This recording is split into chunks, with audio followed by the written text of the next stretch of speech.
We're gonna go over 3 tips today going with macro photography. Macro photography, if you guys don't know, it's basically getting really close to something and still being able to get focus. 3 tips for macro photography. Tip number 1, take your focus and crank it all the way to the right, really utilizing how close this lens can get. And what I mean by all the way to the right, that might be slightly different on some cameras. You know, sometimes you have the mountain and the flower. Bring it all the way to the flower side. And when you're focusing now, don't worry about the ring, just use your body.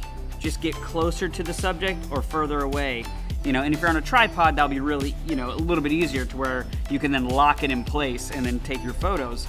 If you're handheld, that's, instead of racking your focus, again, moving your body a little bit to get the shot. So that's tip number 1. Okay, tip number 2, lighting. When you're doing macro photography, you have to get really close to your subject. So sometimes you have to watch out where the light's coming from so you don't cut off that light.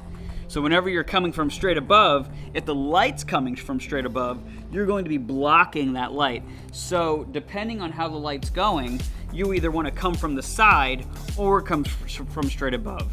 But you want to pay attention to that. Pay attention to where your light's coming from. The other tip with macro photography is don't think you have to shoot with the lens wide open.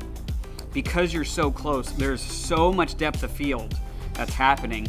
It is totally okay as long as you have available light with shooting at 5.6, even f8, even f11, these kind of higher numbers, and it's still going to look really blurry in the background. But to play with that and what you kind of and see what's available to you based off your lighting, but to play with that and don't feel like you have to shoot with the lens wide open. I'm gonna try and get this ant right here. The ant just like roaming around. He's coming to. He's attacking. Okay, there it is. Backing up a touch. See if I can get him in focus. Oh, oh, oh. Fun. It's like a whole new thing. Find an ant. Oh my gosh, find an ant and try and follow them with like the focus. It's frustrating, but with the focus all the way down, and because it's 120 millimeters, it's. Oh, he's staying still. Where is he? Oh, there he is. I'm gonna go walk around and take some shots, utilizing those 3 tips, and then you let me know how they turned out.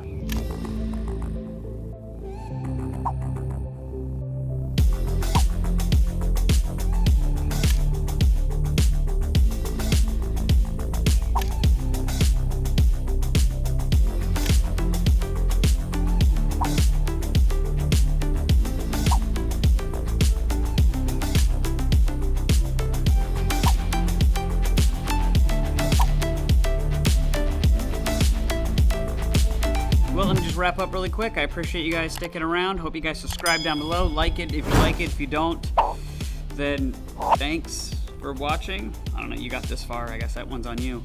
And hopefully this helps you in the future. And for all my friends and family that watch this, that don't even do anything with photography, I want to show my appreciation just for watching because I know you're just trying to support me. And I appreciate that. All right, guys. I'll see you guys in the next one.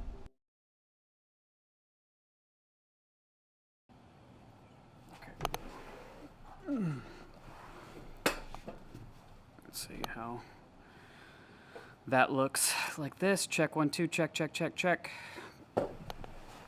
Sure. Number 2. What was tip 2? It was tip 2 lighting. Where's my paper? Or what was number 3? Now I got an ant on the table. I'm thinking about killing it. I'm not going to kill it. I'm going to be nice to Mr. Ant. Okay, number 3.